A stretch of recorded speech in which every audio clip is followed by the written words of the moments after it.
যশোর সাতক্ষীরা আঞ্চলিক মহাসড়কে আবারও ঝরে গেল দুটি তাজা প্রাণ।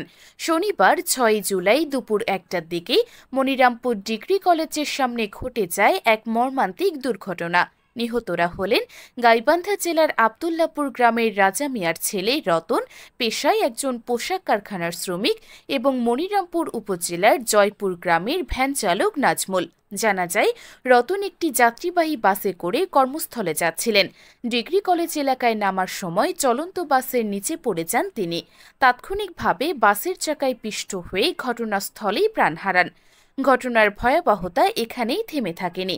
রাস্তায় দাঁড়িয়ে থাকা ঘাতক বাসের গতিরোধের চেষ্টা করেন স্থানীয় ভ্যান চালক নাজমুল, কিন্তু বাসটি তাকে থামানোর পরিবর্তে তাকেও চাপা দেয়। নাজমুলের নিথর দেহ সেখানেই লুটিয়ে পড়ে। এই মর্মান্তিক ঘটনায় গুরুতর আহত হয়েছেন আরও দুজন। মনিরামপুর ফায়ার সার্ভিসের সদস্যরা তাৎক্ষণিকভাবে আহতদের উদ্ধার করে হাসপাতালে পাঠান। দুর্ঘটনার পর ক্ষুব্ধ জনতা বেকারিতলা এলাকায় ঘাতক বাসটিকে আটক করে।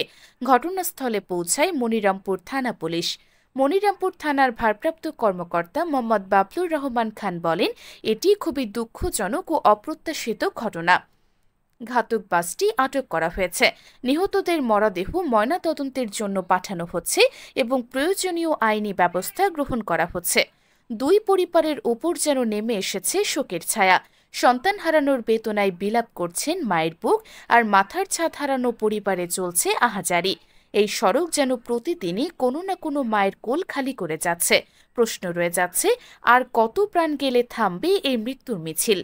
নগর থেকে যশোরে যাওয়ার উদ্দেশ্যে একটি বাস মনিরামপুর সরকারি ডিগ্রি কলেজের সামনে মেন রাস্তায় করে একটি ভ্যানকে চাপা দিয়ে দুজন ব্যক্তিকে ঘটনাস্থলে মারা যায়। তারা বাকি তিনজন যারা আহত, তারা জেলা স্বাস্থ্য কমপ্লেক্সে ভর্তি আছে। আমরা ঘটনার সংবাদ পেয়ে ঘটনাস্থলে এসে তাৎক্ষণিকভাবে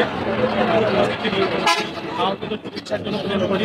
ঘাতক বাস এবং বাসের যে ড্রাইভার ছিল তাদেরকে আটক করা হয়েছে, আইনগত ব্যবস্থা করতে। সাইডে গ্যারেজ আছে, গ্যারেজের লোকেরা এসে রাস্তার পরে মেন রোডে গাড়ি রেখে কাজ করে এবং বালি ভর্তি গাড়ি সাইড করে দিয়ে বালি বিক্রি করে। এরকম বিভিন্ন রকমের সমস্যার কারণে এই দুর্ঘটনা ঘটে।